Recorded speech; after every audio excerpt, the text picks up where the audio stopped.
ಾಗಿ ಶ್ರೀ ಮಹಾತ್ಮ ಸ್ವಾಮಿಯು ಭೂಲೋಕದ ನರಮಾನವರ ಪಟ್ಟಣದೊಳಗೆ ಅಂತ ವೀರನ ಮೇಲೆ ವಾರಾಡಿ ತೂಗಾಡಿ ಬಟ್ಟಿ ಭಂಡಾರೆಟ್ಟಿಕೊಂಡು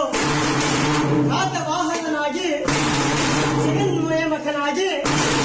ವೀರನ ಮೇಲೆ ಯಾವ ಪ್ರಕಾರ ಬತಾನೆ ಅಂದ್ರೆ